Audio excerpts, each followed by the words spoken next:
Good evening, good afternoon. Thank you all for joining us. As you know, today we're going to be talking about social housing and how that can help your property portfolio. So the procedure today is Frank's going to be doing a presentation. So please welcome Frank. He's the founder of Yield Investing, and he's going to be helping us talk through social housing today.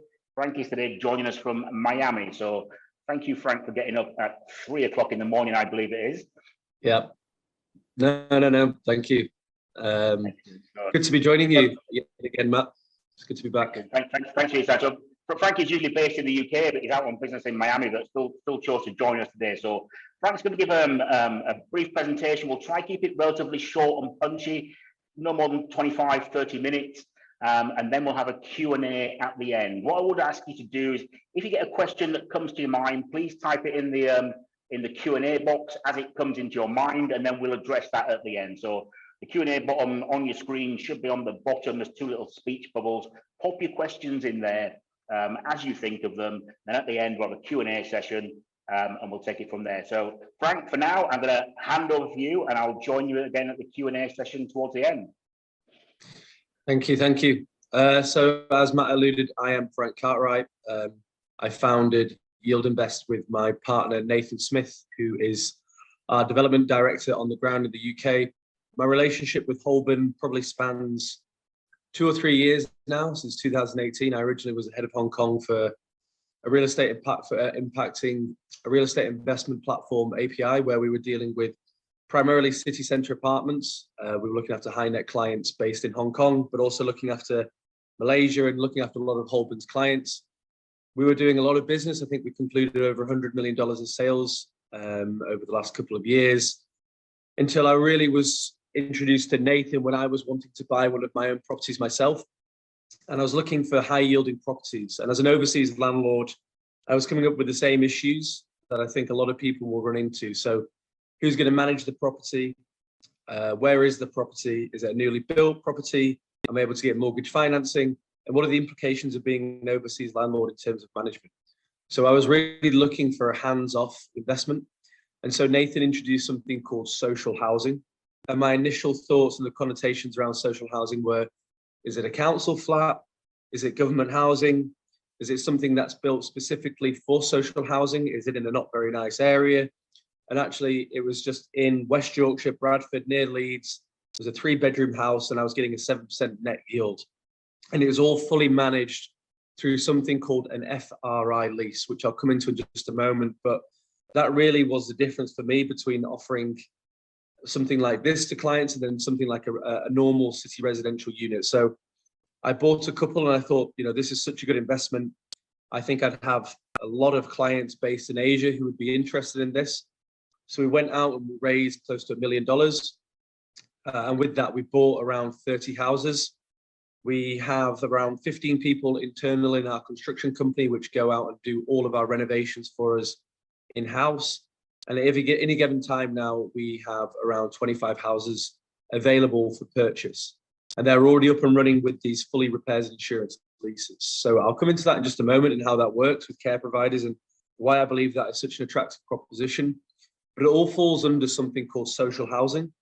And we call this impact investing, because social housing essentially is to look after what would perceive to be vulnerable adults in the UK. So it makes up 19% of all of the accommodation in the UK, more so than the private residential market at 17%. It's the most highly regulated sector because the government is paying the rent, and it's set against a rent setting regime. So the government is at the top, and they're distributing that money out to local housing authorities. So you'll have Greater Manchester, Greater London, Yorkshire, and whatever else. And so the entities that take this rent are all set and regulated by housing authorities, regulators.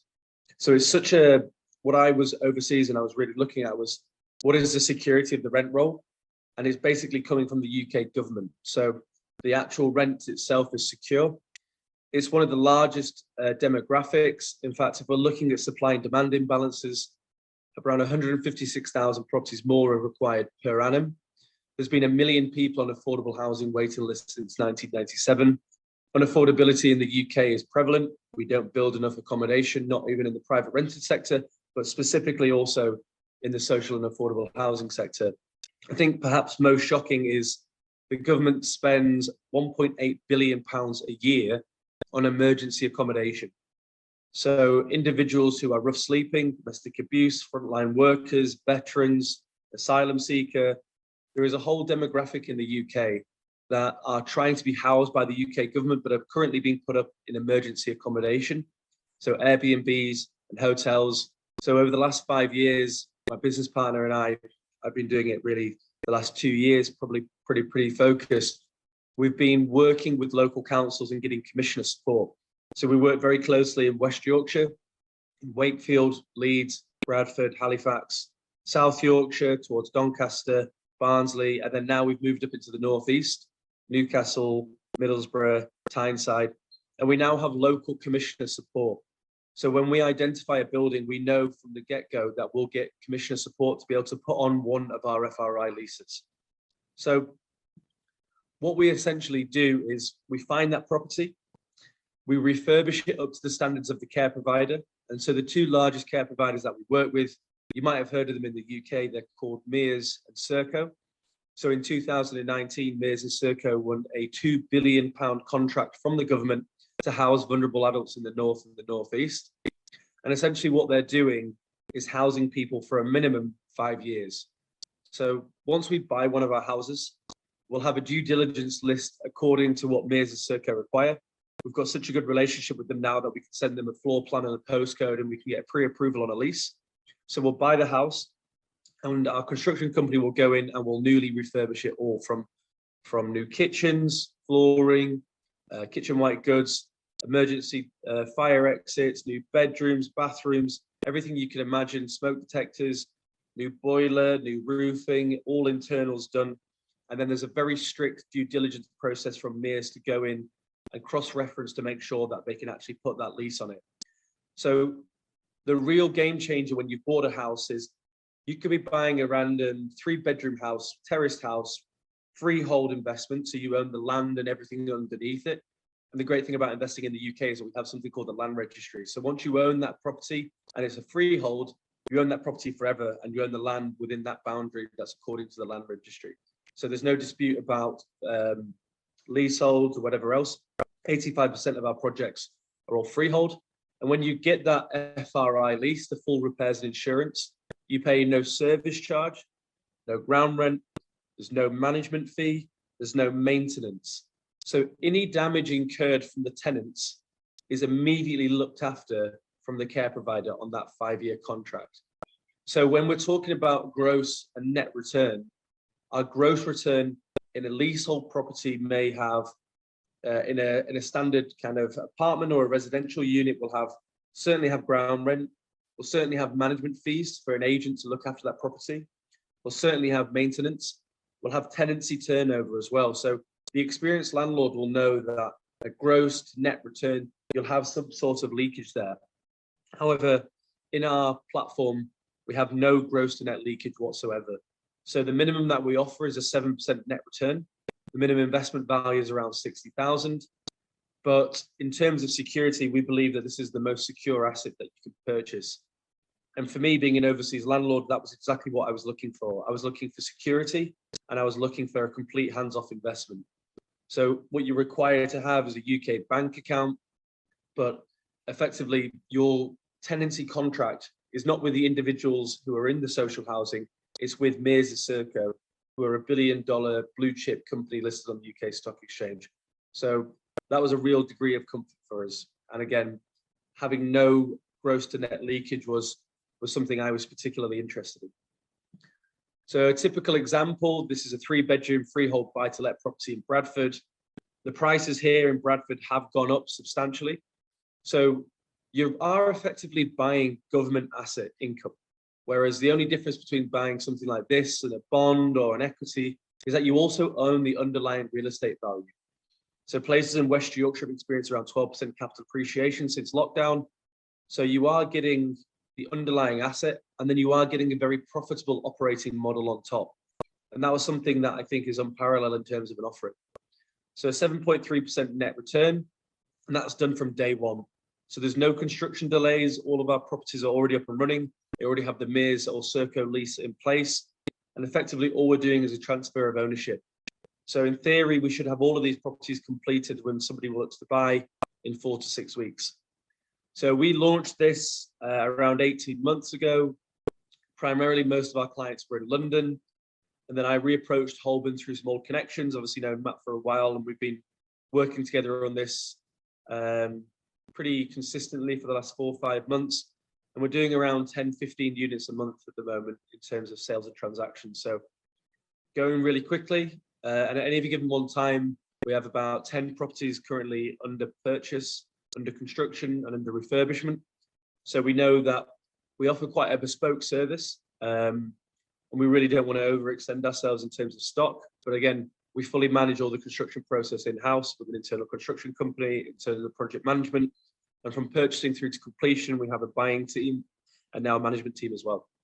So it's all hands off completely for our clients. Some internal pitches. What we usually do is take a relatively rundown property. So we're able to get something very on market value or relatively below market value. And then we'll standardize that investment. So if you've been in one of our properties, you've probably been in all of them. You can kind of see that they're all refurbished up to a very high standard. Mears and Serco don't accept anything else. So we'll go in and gut the kitchens. We'll do new floorings, ventilation, new windows. If the boiler needs repairing, we offer all the gas certificates. We do all the electrical work. We do all the plumbing. And the only other really expensive landlord will have is landlord insurance, which is anywhere from £250 to £500. And that all you really need with that is to cover, for example, if there was like a large gust, flooding, that's basically protecting you for unseen circumstances like the roof fell off because of drastically high winds. And that's exactly your only cost. So we'll come into how you would structure the investment in terms of purchasing, but it gives you an understanding of all of our properties available for current purchase, anywhere from 62,000 up to 250,000. The minimum net yield that you'll be expected to receive is 7%. The rent is paid annually, paid monthly. And yeah, it's a real mixture between flats and terrace houses. You'll see the contract lengths vary from 4, 5, 7 years. People ask, okay, what happens at the end of the contract? So with Mears, you get a 5 + 5 year lease. So you do have the option to break that lease after 5 years if you look to sell it, or you do have that contract extension for a further 5 years.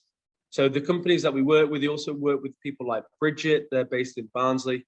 And just to give you an understanding, people say, okay, well, what happens if they don't renew it? So we've never seen a care provider not renew, just such is the demand for this type of accommodation.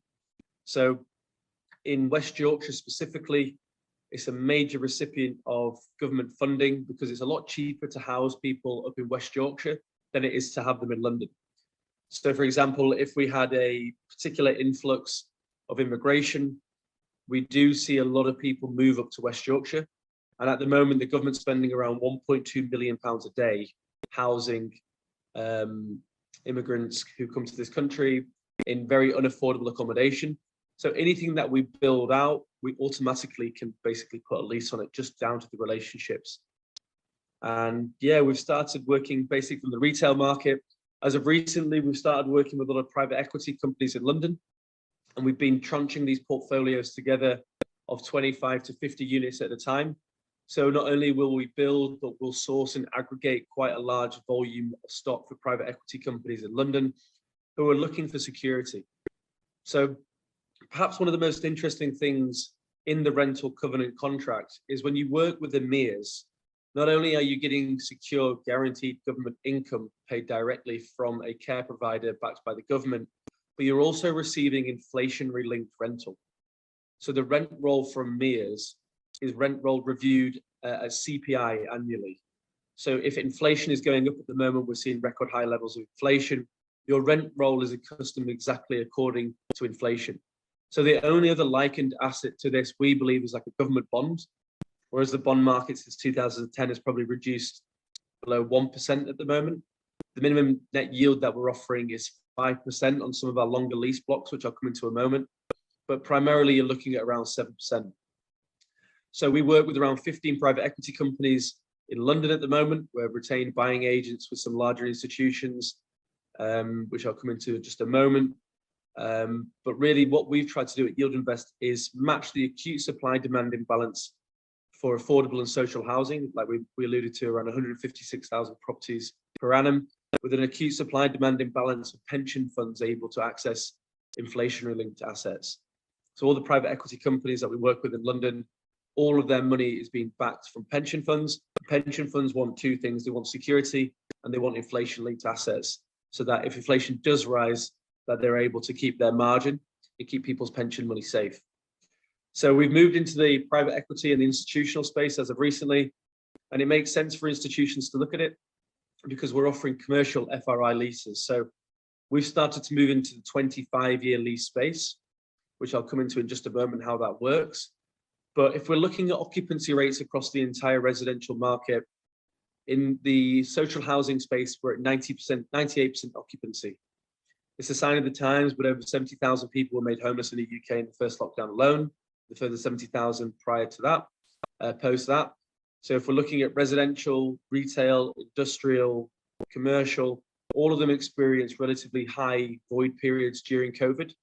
And so this is probably seen as a safer investment with 1 million people on the waiting list again since 1997. Again, with that full repair and insurance lease, you have no ground rent, no service charge, no management fees, no maintenance, no council tax. So there is no costs involved with having one of the leases. Your rent roll is inflationary linked, and you're getting a minimum 5 to 7% net return. So it really does make sense for institutions to start looking at this. So in 2019, there was no private equity in the social and affordable housing sector. In 2021, there was 3 billion. And some of the largest institutions in the world have now started buying up this property. So Blackstone, perhaps the world's largest asset manager, they're looking to deliver 20,000 affordable homes over the next 5 years. And all of that is coming through pension money. Goldman Sachs put a £50 million loan into places for people who are a social housing provider. Schroders recently closed out a £192 million fund.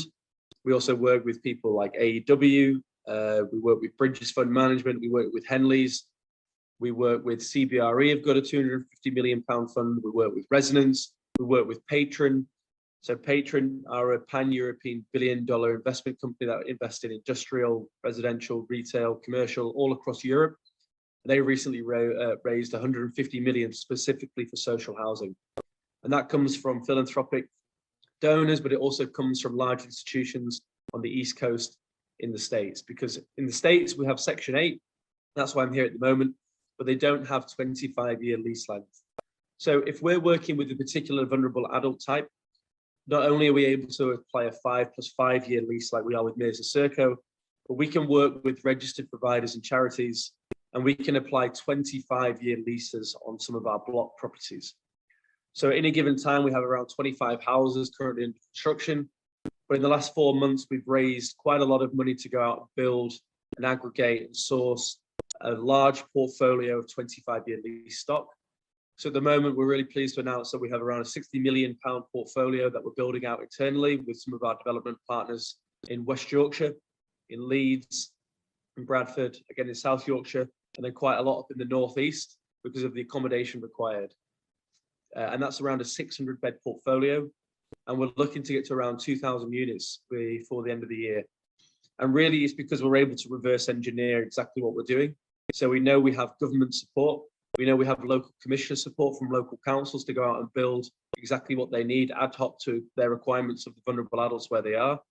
And we're able to build out specifically to the investment criteria of some of the institutional funds that we need. So we have a completely closed loop system. And really what we're doing is working with the funds, but also now we've launched on the retail market with Holborn across their 11 international offices. So this is what I would say a pretty institutional product that we've managed to bring retail. So this is the case example that we'll use. This is already up and running. This is an 11-unit, one-bedroom block that we have in Leeds city centre. It's about a mile outside of Leeds city centre. In actual fact, some of them are 2 bedrooms, but you can't put 2 people in one room. So you will receive LHA rates, which I'll come into in just a moment. So that's local housing authority rental roll. So the rent roll is coming directly from the government, and we get that times 11. So the rent per annum is £82.9 thousand secured guaranteed income from day one on a 25-year no break clause lease. So this care provider can't break it, and you're unable to break it also. But from year one, day one, once you've transacted on the property, it is a 5% net return. We've calculated on a minor inflation link that you're about an 8% by year 25. But this is sold with that 25-year lease in place, income generating immediately from day one. There's no void periods. There's no damage or maintenance cover. There's no utility or council tax. It's completely freely managed by the care provider, and the links, the inflation is accorded to with the rents annually as well. So yeah, this is the generic, the 25-year portfolio. I might as well just show you a little bit more in terms of what we've got in our portfolio.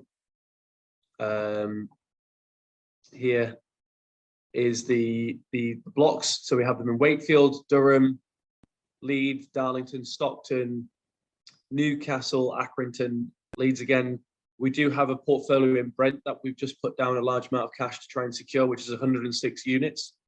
And then again, Barnsley and Doncaster. So a £61.9 million portfolio, a minimum net yield of 5% with a guaranteed return of around 3.1 million in rent roll. So that's an initial portfolio of 691 units.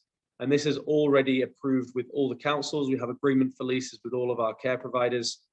And the care provider that we'll be using on 25-year lease stock is the largest contributor to a REIT in London called Triple Point.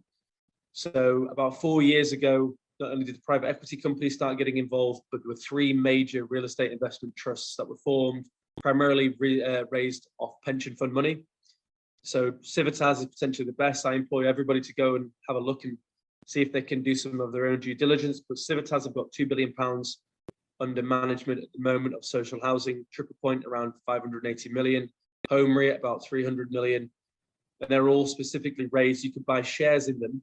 They're a publicly listed and traded company on the UK Stock Exchange, primarily for the trading of social housing, because it's such secure income.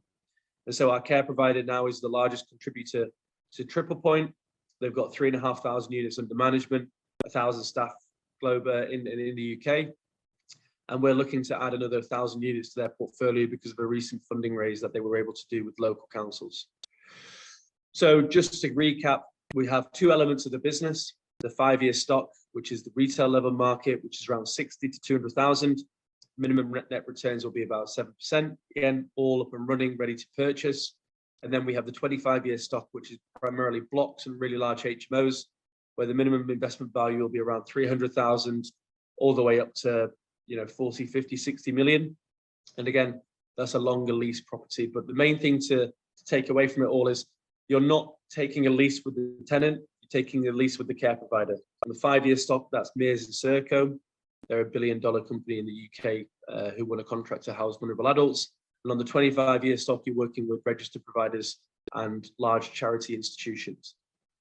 So it's important to take away that really all you're buying is the underlying asset, just as you would buy anything else, but you're getting a full repair as an insurance lease on top, which I think if you're an overseas landlord was what was so attractive to me. I was looking for yield, I was looking for cash flow, but I was looking for hands-off cash flow. And so I think that having a government entity behind it offers you that support, that security, that yield. And then also the FRI lease gives you that kind of comfortability that you're not going to have any ongoing costs through the duration of the lease.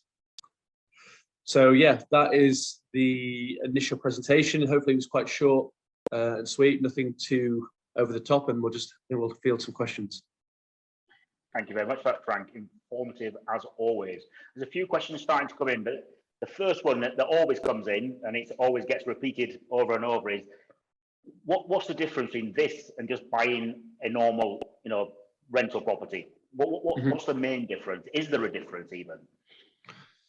So the main difference really is you're looking at 2 rent rolls completely different. You're looking at a private tenant to pay your rent roll on a normal residential investment. And on this, the government essentially is your landlord because they're using an entity in between. So you might be able to get more money on the open market in the private residential sector, Whereas in the social housing sector, you get LHA rates, which are the local housing authority rates. So if we work in Bradford, you might be able to get £120 on the open market with the private tenant, but you might be able to get £90 on the LHA rate with the local council.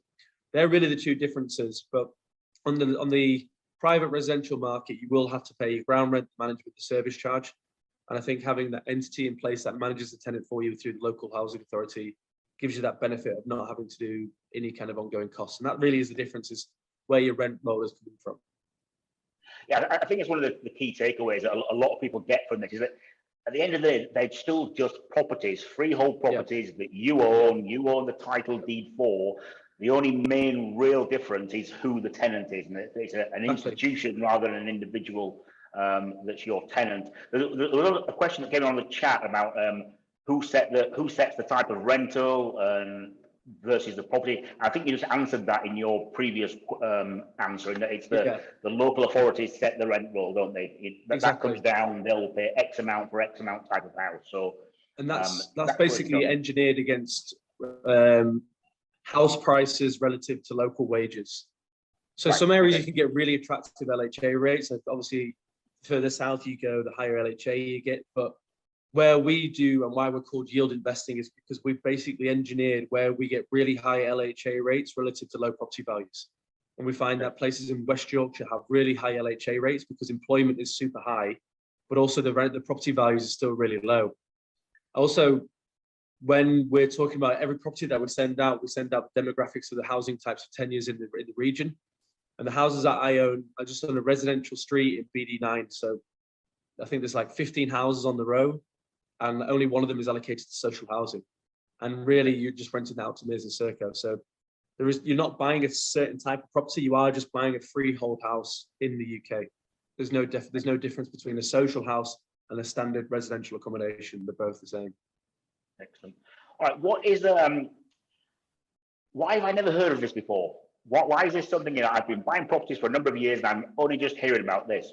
Why is that, Frank? It's honestly, it's a well-known thing in the local areas of where we see a lot of social housing, but there's nothing about this online. There's nothing about this internationally.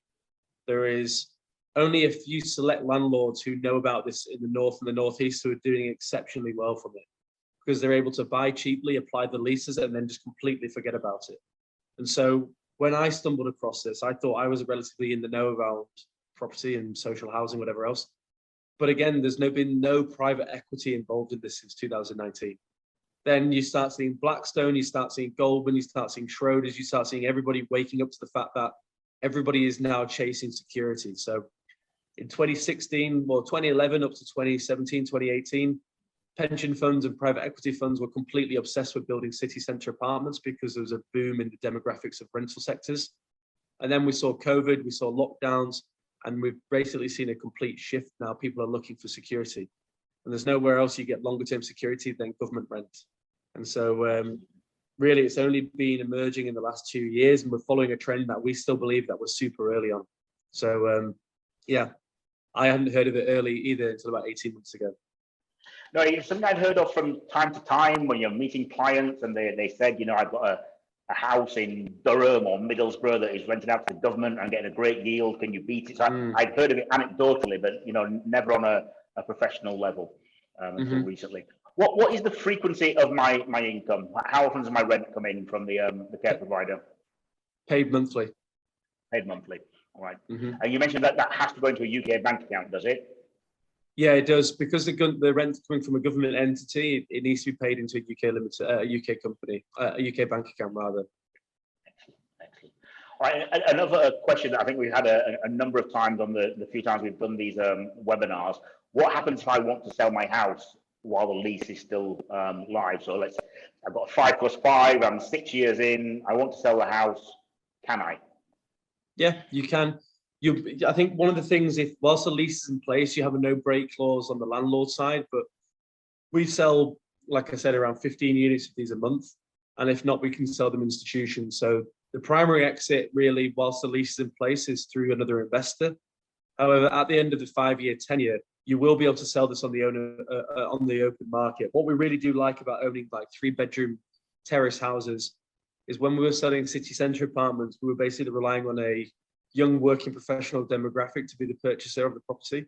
However, when you own a 3-bedroom freehold terraced house, you open up a much larger owner-occupied demographic to young families, starter families, individuals, couples, whoever else. So while the lease is in place, you will be looking to try and sell it to another investor, which we do a lot in-house, or you will be looking to wait till the end of that 10-year and sell it on the owner-occupied market as well. And I think that also will answer a question that's just come in. If there's capital gain during the lease, who is the beneficiary, the freeholder or the institution? Well, it's the freeholder. The freeholder owns the property. You know, the only difference is the type of tenant. So you own the property. So when you sell it, the gain is yours. Yeah.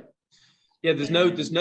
It's important to like split the links between the care provider, the lease provider, and the freehold. You own that property completely outright. You're just deciding to put in a 5-year lease provider to help with the management. And really, a lot of our solicitors are like very well versed in this. You are literally it's imagining like buying a brand new property and then it's a commercial lease effectively. It's just that the care provider works in the demographics of social housing, but you are getting a 5-year corporate FRI lease with a large institution. Excellent. Another question. It all sounds brilliant, Frank. There must be some downsides. There must be some pitfalls. What are they? I think what we've alluded to really is that you may be able to get more money on the private rented sector. So, you know, if the rent setting regime is against LHA, in Bradford, again, I said you might be getting £90 on the private rental sector, you might get £120. And again, that's really the only potential downfall that we have. There is no break clauses on the side of the landlord. If we're working with a MERS, there is a break clause on the care provider side, although we've never seen that used or been enacted, just because the mere demand that's actually required in terms of the upkeep of properties.